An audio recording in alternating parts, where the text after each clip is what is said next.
Messieurs les co-présidents, chers collègues, Monsieur le secrétaire général des Nations Unies, Mesdames, Messieurs, je salue le leadership de la France et de l'Arabie Saoudite, ainsi que l'engagement de tous ici présents pour la cause palestinienne. Cette conférence se tient au moment où la conscience universelle est profondément bouleversée par la situation insoutenable à Gaza, une situation qui a dépassé toutes les limites.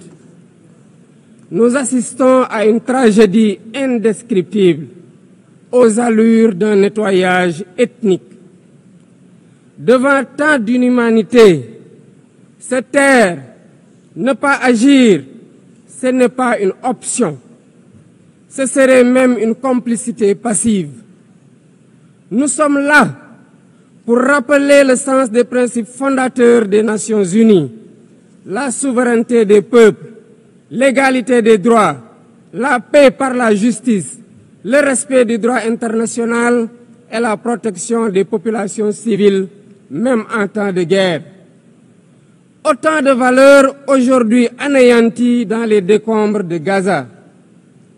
Le Sénégal réaffirme son engagement constant pour une solution à deux États, palestiniens et israéliens, vivant côte à côte, chacun à l'intérieur de frontières sûres et internationalement reconnues. C'est ce que veut le plan de partage décidé par les Nations Unies. C'est aussi une exigence de paix et de sécurité pour les peuples des deux pays, une exigence de justice, une exigence d'humanité. C'est pourquoi le Sénégal soutient la déclaration finale de notre rencontre préparée par la conférence ministérielle de juillet dernier, à laquelle mon pays avait co-présidé la table ronde sur le respect du droit international. Pour faire la différence, nous devons ensemble envoyer un message clair. L'occupation doit cesser. La souffrance des civils doit cesser. Il faut travailler à un cessez-le-feu immédiat. Israël doit arrêter ses bombardements et autoriser l'acheminement de l'aide humanitaire par l'ONU. L'ONU doit envisager le déploiement d'une mission de stabilisation et d'observation pour s'assurer de l'arrêt des actes illégaux. Bref, la promesse de deux États doit enfin être tenue. À ce propos, je salue le récent vote massif à l'AG de l'ONU de la résolution pour une solution pacifique à deux États. Le Sénégal salue aussi la décision historique des pays ayant décidé de reconnaître aujourd'hui l'État palestinien.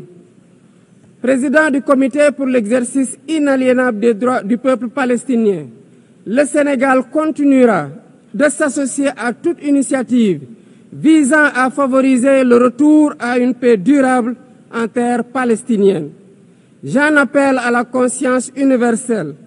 Il ne s'agit pas ici de choisir un camp contre un autre, mais de défendre la vie, de faire entendre la voix de la raison et du droit, et de préserver ce qui fait notre humanité commune, la capacité d'empathie, de justice et de solidarité.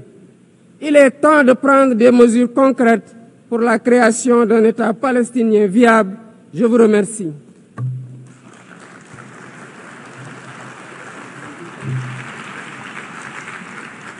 Je remercie le président du Sénégal. Je donne à présent la parole au prince souverain de Monaco.